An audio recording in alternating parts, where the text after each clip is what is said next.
상해 차다 저기 장난라 정정과도 나는 겹쳐지다 그래서 그 비슷한 거 그래서 상해도 보라셔 생제 담제 대화다 내가 그 단계 뭐 그지 동안도 동안 이게 다 나와기지 동안 내면 대화 담마다 매 저기 진행이 장난이다 저 당에 첼라 플러스나 또 내가 그 지금 사바바타 뭐 그룹을 사람마다 안좀 부도가 사람마다 안좀 ධර්මක සරණ जान्छौं र संगममा सरण जान्छौं आज म यस धर्म टेलिभिजनको शान्ति पथको श्रृंखलामा छु र अब शान्ति नचाहने यो संसारमा कुनै पनि एउटा प्राणी छैन चाहे जुनसुकै लोक होस् संसारको देवलोक असुर अब मानिस पशुलोक भूतप्रेत र नरक सबैले शान्ति चाहन्छन् तर शान्ति चाहे तापनि शान्ति कसरी प्राप्त गर्छ भन्ने त्यो बाटो चाहिँ चुकेको छ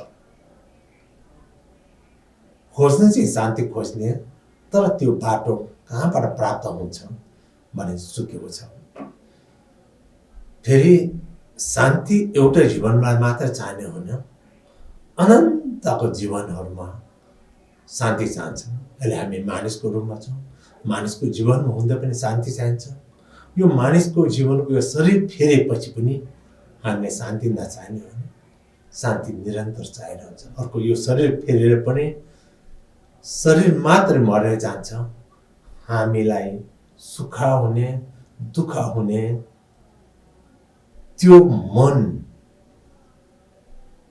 त्यो चाहिँ कहिले पनि मर्दैन जबसम्म निर्वाण हुँदैन अथवा मुक्त हुँदैन यो मनबाट मुक्तबाट प्रज्ञा प्राप्त गर्दैन अथवा बुद्धता प्राप्त गर्दैन तबसम्म पीडा भइरहेको हुन्छ गतिबढी मात्रै हो त्यसले त्यो पीडाबाट मुक्त गर्नको लागि अथवा यो मन भन्नेबाट दुःख सुख महसुस गर्ने यसबाट मुक्त हुनुपर्छ यो दुःख सुख महसुस गर्ने मनबाट मुक्त भएन भनेदेखि यो मनमा रहे भन्ने सोचमा रहिरहँदासम्म कहिल्यै पनि सुख प्राप्त गर्दैन त्यसैले गर्दा मैले अस्तिको श्रृंखलाहरुमा हाम्रो यो मन चाहिँ कहाँ रहेको छ त हाम्रो शरीरको कुन भागमा रहेको छ अथवा कुन चाहिँलाई मन भन्ने हो भन्ने कुरामा अस्तिको यो अति नै महत्त्वपूर्ण चीज हो र गहन चीज हो सायद तपाईले विचार गर्नुभएको होला मन चाहिँ शरीरको कुन भागमा रहेको छ त टाउकोमा रहेको छ कि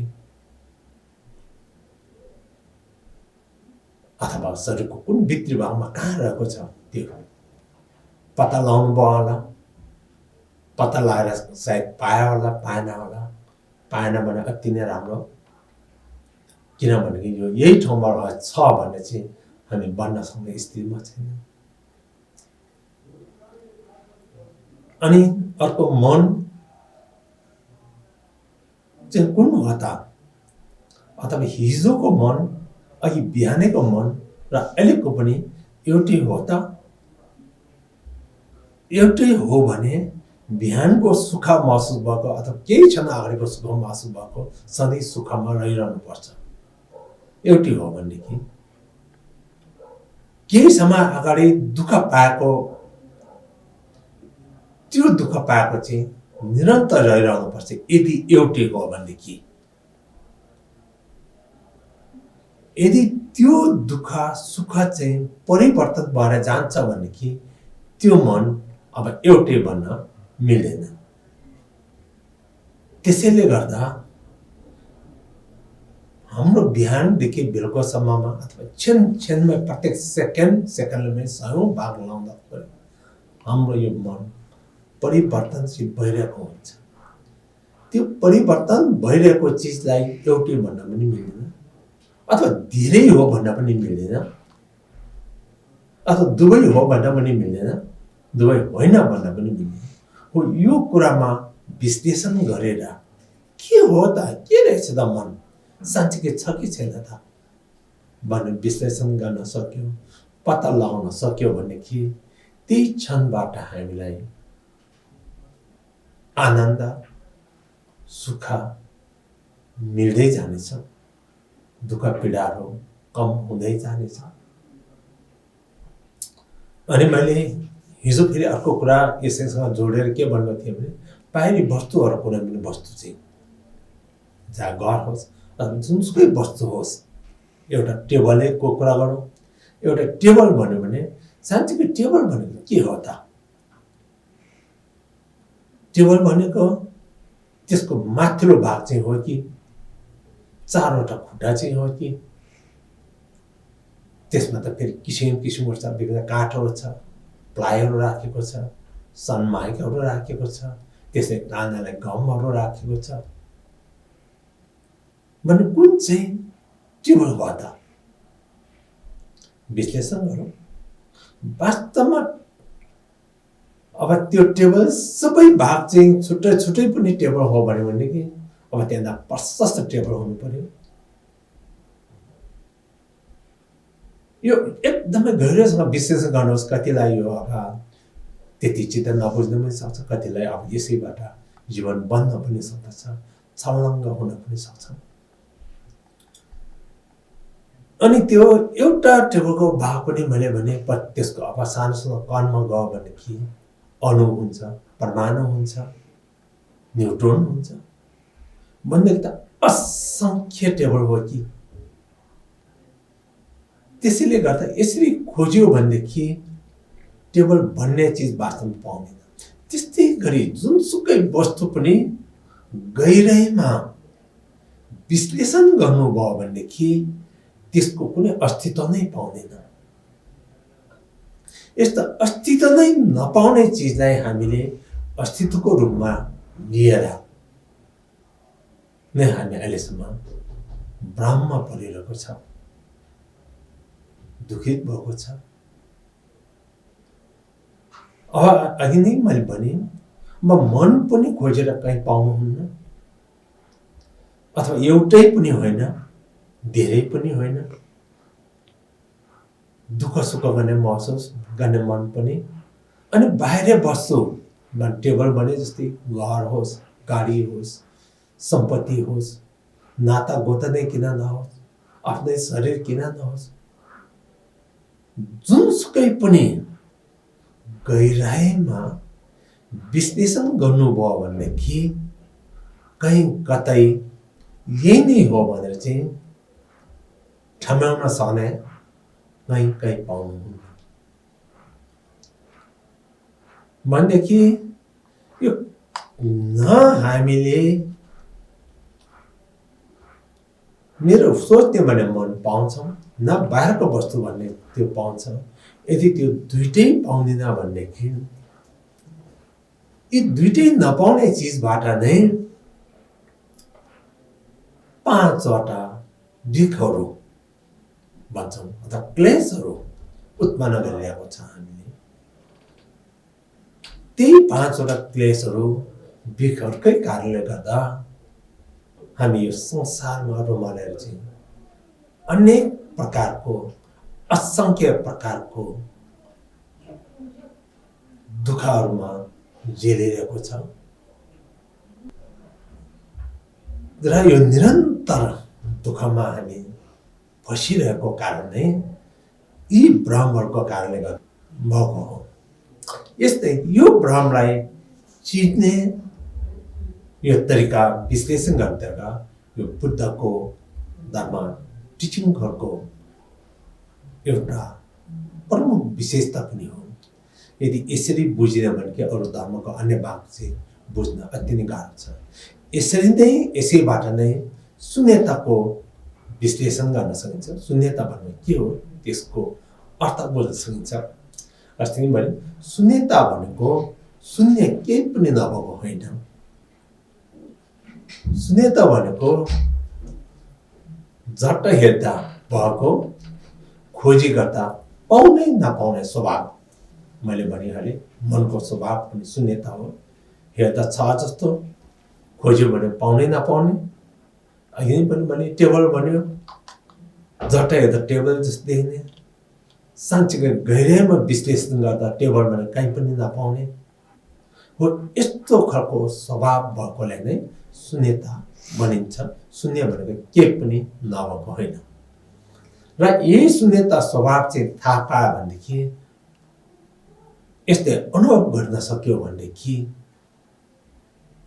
हाम्रो दुःखहरू पीडाहरू स्वतः हटेर जान्छ। भनौँ मलाई त्यो बखतमा त्यो सुन्दरताको स्वभाव थाहा पाएको बखतमा, अथवा थाहा पाएर मात्र होइन अनुभव गरेको अवस्थामा, अब त्यहाँ दुःख भन्ने पनि शून्यता हो, हटेर जान्छ। सुख भन्ने पनि शून्यता हो, हटेर जान्छ। अनि त्यो अवस्थामा त निर्वाण भन्ने, मुक्ति भन्ने पनि शून्यता हो, त्यो पनि पाउन सक्नुहुन्न। दुःख भने यदि त्यो प्राप्त गर्यो भनेदेखि यो छोलोक पनि शून्यता हो, छोलोकको सबै पीडा पनि समाप्त भएर जाने हुन्छ। त्यसैले यो अति नै महत्त्वपूर्ण भएको हुनाले मैले बारम्बार अहिले यो कुरालाई 3 श्रृङ्खलासम्म मैले बारम्बार दोहोऱ्याइरहेको छु। अनि शान्ति भन्छौँ, शान्ति खोज्ने भन्छौँ हामी। शान्ति खोज्नलाई त्यसको उपाय थाहा हुनुपर्छ, उपाय पनि सही किसिमको थाहा हुनुपर्छ। न त भने हामी अहिलेसम्म पढेको शान्तिको लागि, सुखको लागि मेहनत गरिरहेको छ, तर त्यसको सही उपाय थाहा नपाएर शान्ति खोज्दा पीडामा नै पुगिरहेको छ। जस्तो उदाहरणको लागि कहिलेकाहीँ सुख खोज्ने क्रम खोज्दै जाँदा किराहरू कमिलाको घोरोभित्र परेर पीडामा भए जस्तै हामी पनि शान्ति खोज्दा झन् महापीडामा फसिरहेका छौँ। त्यो पीडामा फस्ने नै अहिले मैले भने यो 5 विकहरू, त्यो के भने अज्ञानता, आसक्ता, रिस, ईर्ष्या, घमण्डी आदि हुन्। यो सबै आउनुको मूल कारण नै के हो भने मनको स्वभाव थाहा नहुनु। मन भनेको के हो त भन्ने कुरा, अथवा म भन्ने कुरा के हो त भन्ने कुरा थाहा नहुनाले, अनि त्यसपछि बाहिरको वस्तुहरूको स्वभाव थाहा नहुनाले, सबै क्रियाकलापहरूको स्वभाव थाहा नहुनाले नै यी 5वटा क्लेशहरू अथवा विकहरूको अधीनमा रहेर हामी निरन्तरता दुःख पीडामा फसिरहेका छौँ। अब त्यो 5वटा विकहरूको विश्लेषणमा हामी अब म अलिकति यहाँहरूसँग अबको श्रृङ्खलामा छोटो रूपमा कुरा चर्चा गर्न चाहन्छु। हुँदा यो बिहात हो। अनि अब मान्छे अथवा जुनसुकैको पनि लाई पनि मन पराउनु अथवा आसक्ता अथवा लोभ भनौँ, त्यो सबैमा रहेको छ। यही आसक्ता चाहिँ अथवा मन पराउन चाहिँ झट्ट हेर्दा सुख छ, झट्ट हेर्दा यसमा तुरुन्तै पीडा देखिँदैन। यही पीडा नदेखेको कारणले मान्छे अधिकांश यसैमा फस्छ। अनि त्यही झट्ट हेर्दा पीडा नदेखेको कारणले त्यही चाहिँ प्राप्त गर्न खोज्छ। जस्तो हामी सम्पत्तिमा आसक्त गर्छौँ, त्यसको स्वभाव थाहा नपाएर हो। त्यो प्राप्त भएपछि झट्ट हेर्दा सुख मिल्दछ, तर विश्लेषण गर्यो भने अनन्तमा अनन्त जीवनलाई हेर्ने हो भने त्यस्तो पीडा मात्र ल्याउँदछ। जस्तो आसक्तको कुरा भनौँ, अब केटा हो भने केटीहरूप्रतिको आसक्त मन पराउनु, केटीहरूले केटाहरूप्रतिको आसक्त मन पराउनु, जटा हेर्दा त्यो प्राप्त गर्दा आनन्द हुन्छ, सुख हुन्छ। गहिरैमा विश्लेषण गरियो भनेदेखि त्यसैले गर्दा हामी अनन्त जीवनसम्म दुःखै दुःखमा फस्छौँ, पीडै पीडामा फसेर जान्छौँ, बन्धनमा परेर जान्छौँ। जटता त्यो प्राप्त गर्यो भनेदेखि आनन्द हुन्छ, सुख महसुस हुन्छ। तर कालान्तरमा त्यस्तै पीडा बाहेक सुख कहिले दिँदैन। हामी केही विचारै नहुँदा आनन्द त्यतिकै रोमाल्यमा सबै गीत नाचहरूमा आनन्द लिन्छौँ। जटता त्यसमा त्यसमा आशा त हामी हुन्छौँ। जट यसो हेऱ्यो भने त त्यसमा आनन्द छ, एकछिनले मन बुलाइदिन्छ, सुख जस्तो महसुस गर्छ। तर त्यसले पनि अनन्तमा हामीलाई पीडामा नै धकेल्दछ। किनभनेदेखि त्यो भित्र त्यसको स्वभाव थाहा छैन, त्यसको स्वभावले पीडा दिने कुरा थाहा छैन। त्यसले गर्दा यी आसक्तबाट अत्याधिक पीडा ल्याउँदछ। त्यो आसक्त पनि मैले पहिले भने जुन केले आसक्ता ल्याउँछ, मन भन्ने कुरा, म भन्ने कुराले आसक्ता पैदा गर्दछ। किनभने त्यो आसक्ता पैदा गर्नुको पछाडि हामीले म भने को हो त, मलाई मन पर्ने रहेछ भन्ने चाहिँ मलाई आनन्द, मलाई रमाइलो छ भने त्यो म र मलाई भन्ने वस्तु चाहिँ को हो त, के हो त भन्ने त्यही थाहा नपाएको हुनाले अनि त्यसको पछि लागेर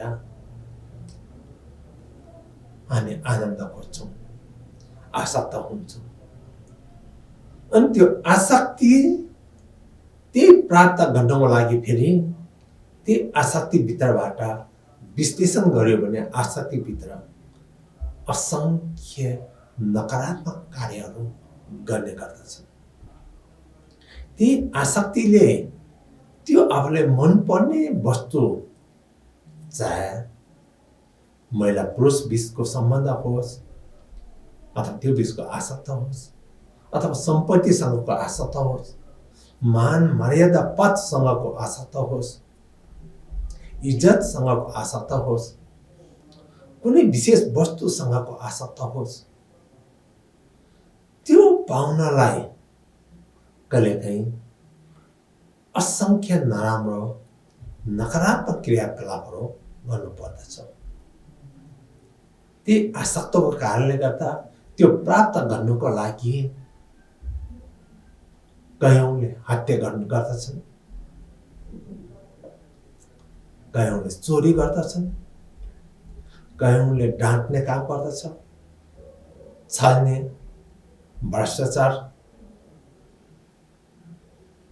व्यभिचार। ती आसक्तको कारणले गर्दा अरू अनेक किसिमको नकारात्मक क्रियाकलाप गरेर त्यो नकारात्मक क्रियाकलापबाट अब हामीले अकुशल कर्म गर्दछौँ। अनि त्यो अकुशल कर्मको कारणले गर्दा दुःख पीडामा जाँदछौँ। कुनै पनि अकुशल कर्म भन्नु नै दुःख पाउने बिउ हो। बिना बिउ कुनै पनि चिज अंकुरण नभए जस्तै गरी बिना अकुशल कर्म कसैले पीडा हुँदैन।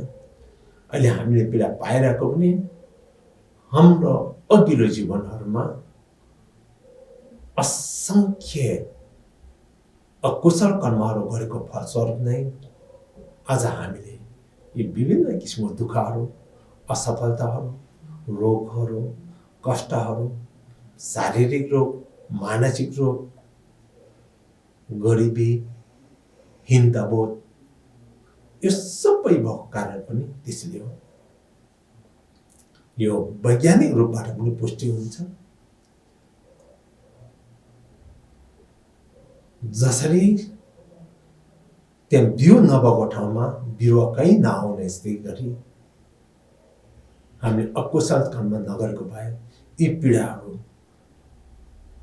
कहिले कहिले पनि आउँदैन। जुन दिन यो अकुशल कर्महरू र अकुशल कर्मबाट सञ्चित गरेको बिउहरू नष्ट भएर जान्छ, त्यो दिन मुक्त पनि हुन्छ। त्यसैले अब हामी मुक्ति भन्छौँ अथवा निर्वाण भन्छौँ, त्यो के हो त भनेदेखि यी अकुशल कर्मबाट सञ्चित भएको सम्पूर्ण बिउहरू जब हामी नष्ट गर्छौँ र सम्पूर्ण सुख पाउने बिउहरू प्राप्त गर्छौँ, त्यो अवस्थाहरू नै मुक्ति हुन्। र यो मुक्ति भन्ने कुरा पनि क्रमिक रूपमा हुने हो, एकै दिन हुने हो। हामी जति जति यी अकुशल कर्महरू गर्दैनौँ त्योबाट मुक्ति पाउँदै जान्छौँ।